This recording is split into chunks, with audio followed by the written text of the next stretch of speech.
Today's story is called Miss Rumphius by Barbara Cooney.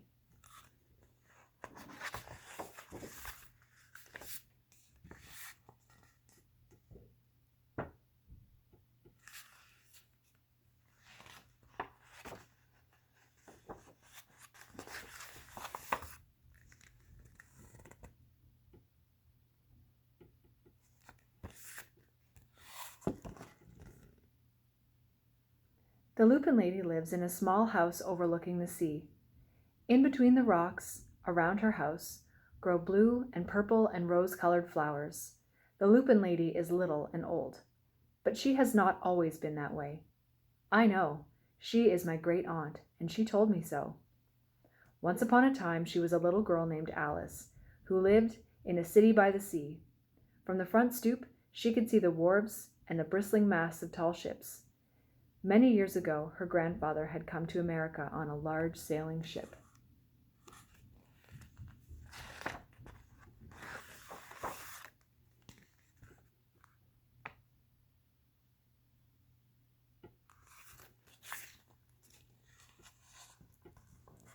Now he worked in the shop at the bottom of the house, making figureheads for the prows of ships and carvings out of wood to put in front of cigar stores. For Allison's grandfather was an artist. He painted pictures, too, of sailing ships and places across the sea.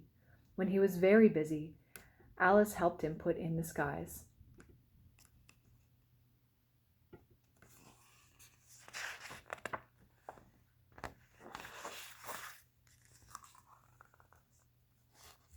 In the evening, Alice sat on her grandfather's knee and listened to his stories of faraway places. When he had finished, Alice would say, "When I grow up, I too will go to faraway places, and when I grow old, I too will live beside the sea." "That is all very well, little Alice," said her grandfather, "but there is a third thing you must do." "What's that?" asked Alice. "You must do something to make the world more beautiful," said her grandfather. "All right," said Alice, but she did not know what that could be. In the meantime, Alice got up and washed her face and ate porridge for breakfast. She went to school and came home and did her homework. And pretty soon she was grown up.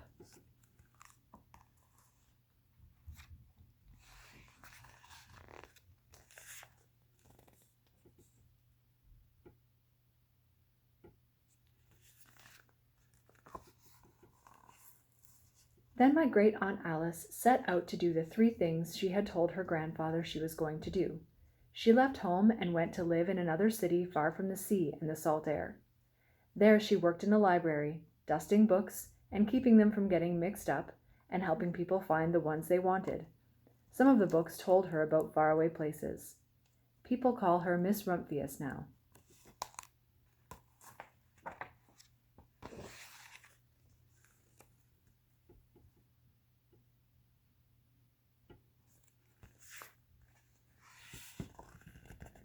Sometimes she went to the conservatory in the middle of the park.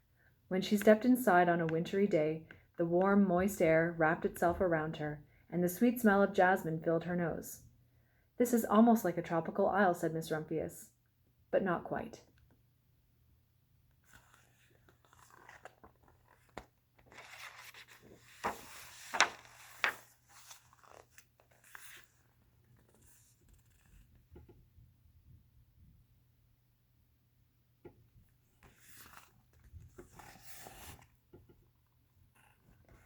So Miss Rumphius went to a real tropical island, where people kept cockatoos and monkeys as pets. She walked on long beaches, picking up beautiful shells. One day she met the Baba Raja, king of a fishing village. "You must be tired," he said. "Come into my house and rest."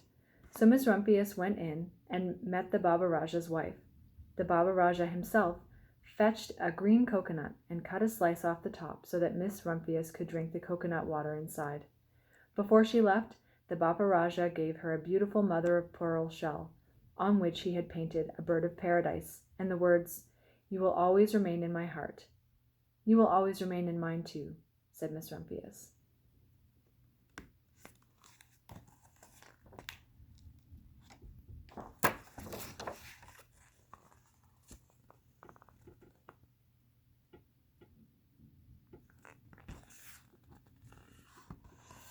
My great-aunt, Miss Alice Rumphius, climbed tall mountains where the snow never melted. She went through the jungles and across deserts. She saw lions playing and kangaroos jumping, and everywhere she made friends she would never forget. Finally, she came to the land of the lotus eaters, and there, getting off a camel, she hurt her back. "What a foolish thing to do," said Miss Rumphius. "Well, I have certainly seen faraway places. Maybe it's time to find my place by the sea." And it was, and she did.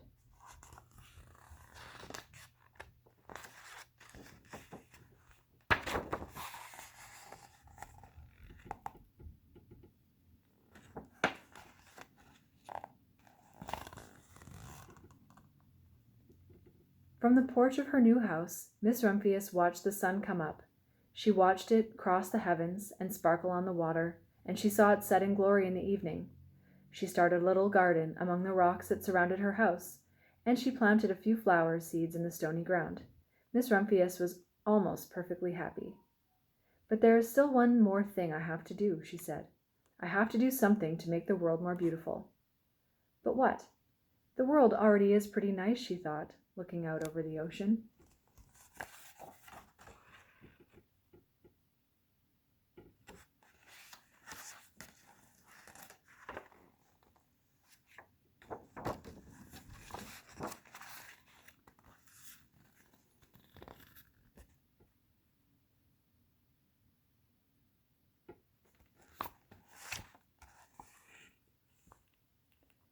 The next spring, Miss Rumphius was not very well. Her back was bothering her again, and she had to stay in bed most of the time. The flowers she had planted the summer before had come up and bloomed in spite of the stony ground. She could see them from her bedroom window, blue and purple and rose-colored. "Lupins," said Miss Rumphius with satisfaction. "I have always loved lupins the best. I wish I could plant more seeds this summer so that I could still have more flowers next year." But she was not able to.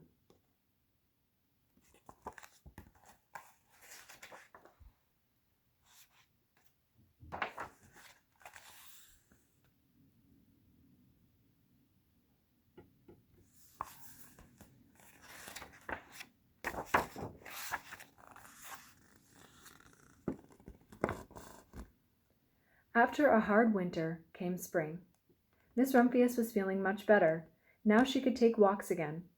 One afternoon she started to go up and over the hill where she had not been in a long time. "I don't believe my eyes," she cried when she got to the top, for there on the other side of the hill was a large patch of blue and purple and rose-colored lupins. "It was the wind," she said as she knelt in delight. "It was the wind that brought the seeds from my garden here, and the birds must have helped." Then Miss Rumphius had a wonderful idea.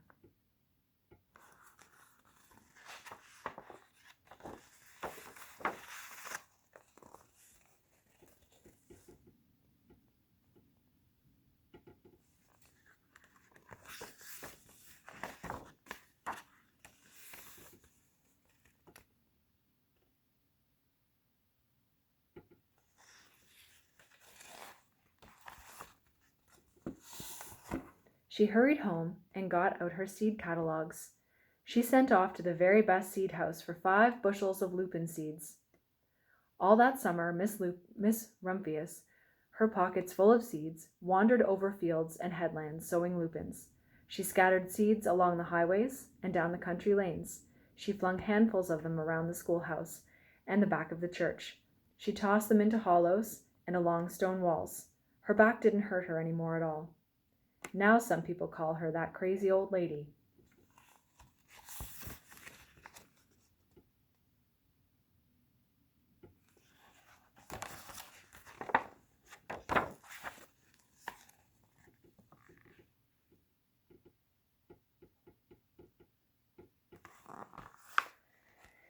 The next spring, there were lupins everywhere. Fields and hillsides were covered with blue and purple and rose-colored flowers. They bloomed along the highways and down the lanes. Bright patches lay around the schoolhouse and the back of the church. Down in the hollows and along the stone walls grew the beautiful flowers. Miss Rumphius had done the third most difficult thing of all.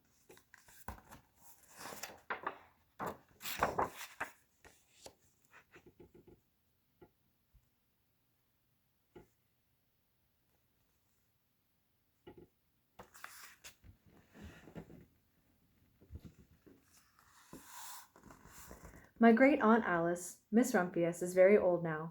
Her hair is very white. Every year there are more and more lupins. Now they call her the Lupin Lady. Sometimes my friends stand with me outside her gate, curious to see the old lady who painted the fields of lupins. When she invites us in, they come slowly. They think she is the oldest woman in the world. Often she tells us stories of faraway places. When I grow up, I tell her, I too will go to faraway places and come home to live by the sea. That is all very well, little Alice, says my aunt to me. But there is a third thing you must do. What is that, I ask. You must do something to make the world more beautiful. All right, I say.